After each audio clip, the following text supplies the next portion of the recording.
afternoon, everyone, and welcome to Getting In, a college coach conversation. I'm going to start the show like I always do, which is with a plea for you to leave us some reviews on Apple Podcasts to help more people find us.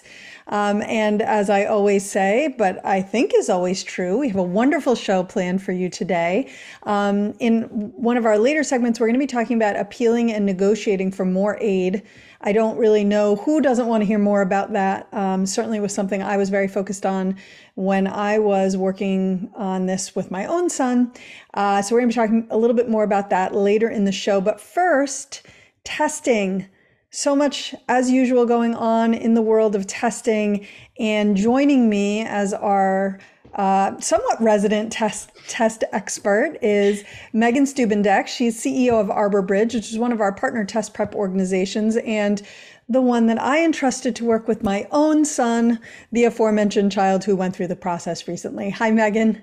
Hi, Beth. Thanks for having me. Absolutely. So obviously lots going on in the world of standardized testing. And of course, big news and something we talk about a lot on the show, or I feel like we talk about it a lot on the show. My listeners might disagree, but we've kind of covered in detail the status of test optional and admissions right now. One big piece of news that just recently came out is that Columbia has announced that they are going to be permanently test optional. That is the most selective school out there that I know of that has committed to this for good, it seems. And I'll be interested to see who follows suit. My guess is quite a few of their peer institutions for a variety of reasons that we don't need to get into today. But let me ask you this, as from your perspective as a test expert and someone who runs a test prep company, tell me about tests and, are they back to normal yet? Where are we at as far as APs, IBs, SATs, SATs, ACTs, sorry, got myself stuck on all of the acronyms there. Yes, there's quite an alphabet soup of tests out there. And you're exactly right, Beth. Things have been changing quite a lot. And one of the big stories was test optional, but another big one was the disruptions caused by the pandemic. There was periods when the SAT and ACT were just outright canceled. APs went online. IBs were canceled. There was, they would come back and then seats would get pulled. And students were really having a hard time finding an opportunity to take the test. But really now we are back to a state of pretty much normal when it comes to all of these tests. So SAT and ACT are back to sort of normal seat availability. Cancellations are back to the normal spread, where generally the only time we see cancellations are because of weather or other things that have always happened in the history of this kind of testing. But we're not seeing that large scale cancellation or site cancellations that we've had in the past. The other thing that we're seeing is that the tests have gone back to the old paper and pencil, and the AP is a good example of this. So AP is on track to go this, it's hard to believe it, but we are only like 6 weeks away from the AP season again. And then we're off to another race, but AP season is coming up at the beginning of May. And that's a big one for a lot of students. And those did have to go online and scramble while the pandemic was happening in the lockdown period. But now we are back to kids take them at school. There are a couple of AP exams that are available digitally. There's 7 of them, mostly just the most popular ones are a few of the histories and a few of the English ones. But that's really up to the school to decide whether or not a student will take it digitally. But most kids are back to taking it paper and pencil, and there we aren't seeing the cancellations we saw. But one thing I have seen is we have seen a drop in the number of people taking the SAT and ACT in particular. I think that's goes along with the test optional. And I'm sure that you've seen this too with your students, is there is a number of students who've just decided it's not the path for me anymore. And so they're choosing because they now have that ability. They're just choosing not to take to the test. Now, when we look at the numbers, SAT and ACT are probably down in terms of test takers by about 20% each. So it's not massive, but it's a number. It's definitely a substantial number. Yeah, I mean, I think for sure what I'm seeing is that I have a group of students who are saying, I know this is going to be a positive for me. I'm pursuing taking the tests, and they're taking them, and they're right. They are positive for them. I've got another group of students who are saying, I'm going to try. I want to, I think that my academic profile and extracurricular profile make me competitive for some of these schools, and I'm going to try and get my test scores where I think they will be a positive in my application. And then if they don't, then they're just opting not to send the scores. And then I've got that third group of students who are saying, just like what you said, not for me, for whatever reason. And, I've had students who just in the past, when they've taken standardized testing, it's never been an accurate reflection of their capabilities, or it really places undue stress on them. They just freeze up in a way that they don't in other testing situations. And so they're opting to just say, nope, I'm not going to take tests at all. And I think for me, the big message I want to impart is that they're successful in their applications. You have to be thoughtful about where you're applying to. If you're going to be test optional, there are schools where the tests actually aren't optional, right? If you live in Florida and you want to go to one of your state institutions, guess what? You have to do testing. Same with Georgia. I think Georgia's still there. But, and I actually, my advice for students applying to the bigger state schools in general, I do think testing is an important component, even if those schools are currently test optional. I don't really see that they're set up to do admissions in a way that is beneficial without those test scores. So I'm encouraging students who have their sights set on some of those bigger state schools to test. And even if the scores aren't necessarily in the tip top area, because that's something certainly we're seeing is a skewing of the scores being submitted being very high. I think it's more beneficial to submit those scores than not to submit those scores. And of course, everything, as my listeners know, depends. And it's an individual thing for every student and an individual conversation for every student. But I think what you're seeing certainly mirrors what we are seeing here.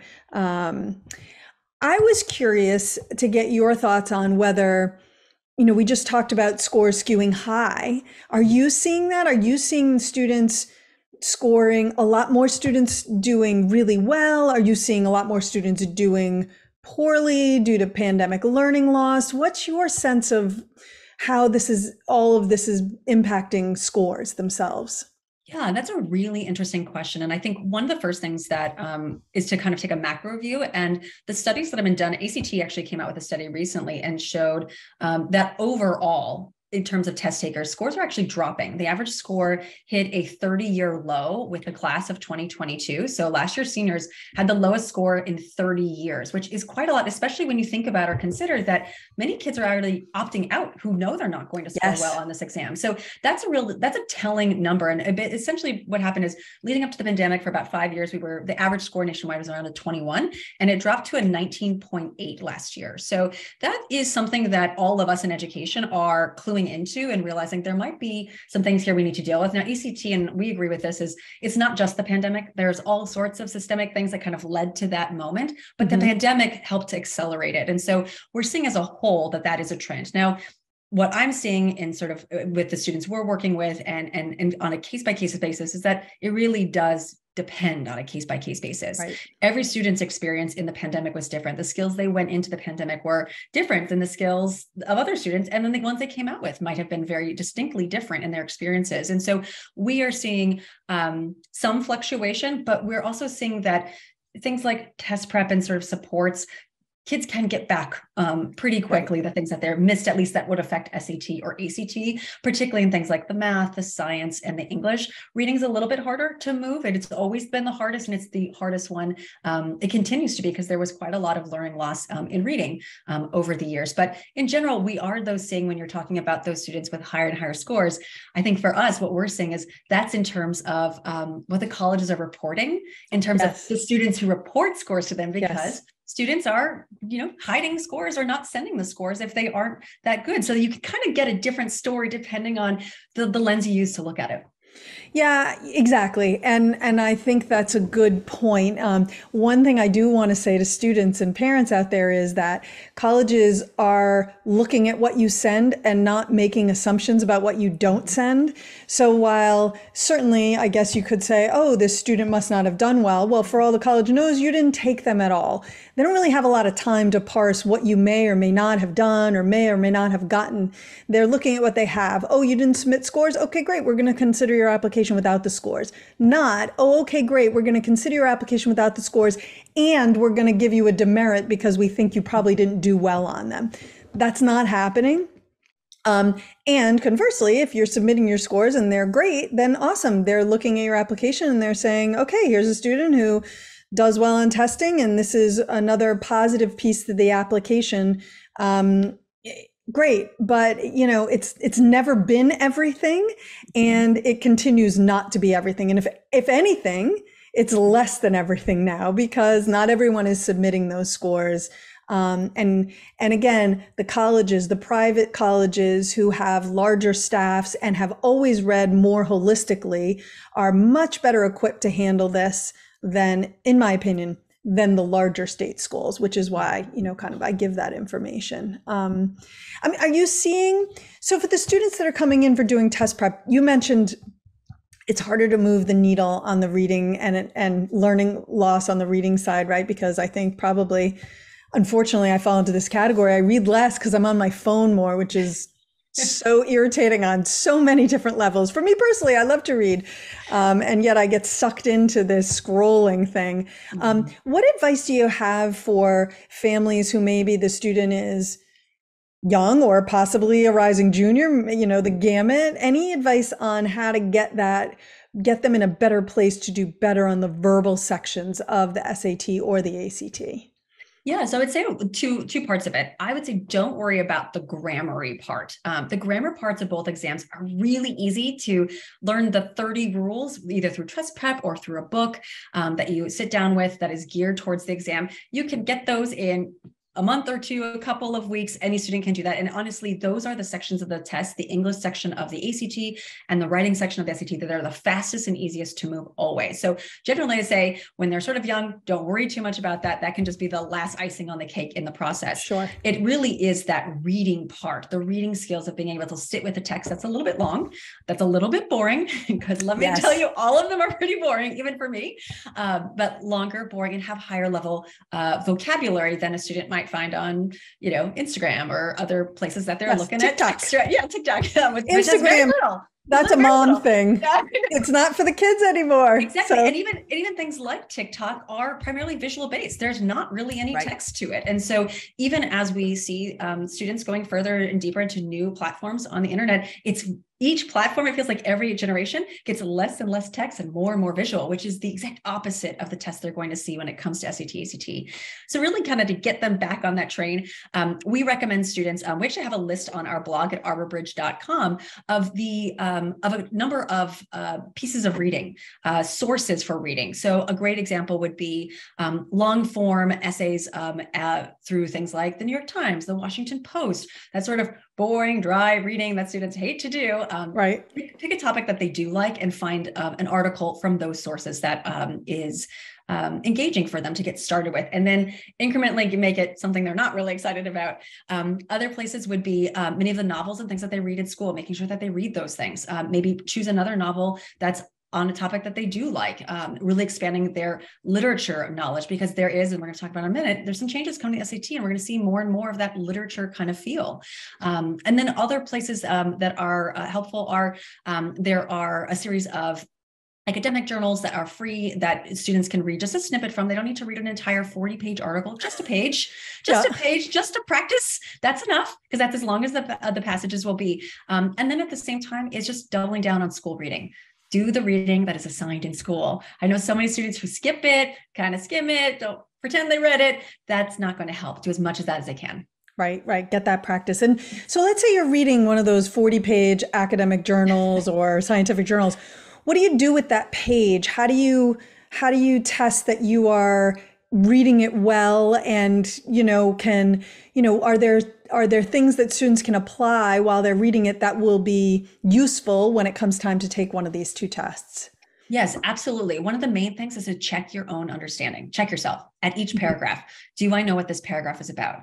If you can do that, you've A, processed it, and B, are able to spit it back out. It means if there's a question about it, you'll be able to answer it. So that's a key reading strategy, not just for the test, like you said, but also for school, because those academic journals, they're going to show up when you get to college too. Yeah, exactly. And it is dry reading for sure. I mean, I look at some of these sample questions and reading passages, And I just think, ugh, like it's tough going. Your mind wanders as you're reading it. So even if you're really good with reading comprehension, it's helpful to train the brain a little bit with that. So we're going to talk about the new digital SAT after. We're going to take a quick break and we're going to come back to that. Before we go to break, any tips on how students could prep a little bit for the math sections, or work that they can do earlier in their time in school? Any ideas that you have to get them going on that piece? Yeah, for students, I say that one of the main things is making sure that your Algebra 1 toolkit is strong. So that's the first year of algebra. It shows up on almost every question of those exams. It doesn't matter if you're doing a geometry problem, if you're doing a SOHCAHTOA problem, it's going to be something related to algebra. So making sure that that year is solid and strong is really, really key. And then preparing yourself for time to review concepts that you might have forgotten by the time the SAT or ACT come into play. But that Algebra 1 toolkit is everything when it comes to the SAT and ACT. Oh, that is really good advice. And quite honestly, I mean, I've been doing this work for more than 20 years. I don't know that I've ever heard anyone quite so succinctly sum up, this is what you really need to know in order to do reasonably well. So thank you for that. I love it. All right. Well, on that high note, we're going to go to a quick break. And when we come back, we're going to be talking about the new digital SAT. Some of our listeners may be saying, what new digital SAT? I didn't know anything about this. So we're going to tell you all about it, and give you some suggestions and thoughts on that as well. So don't go away.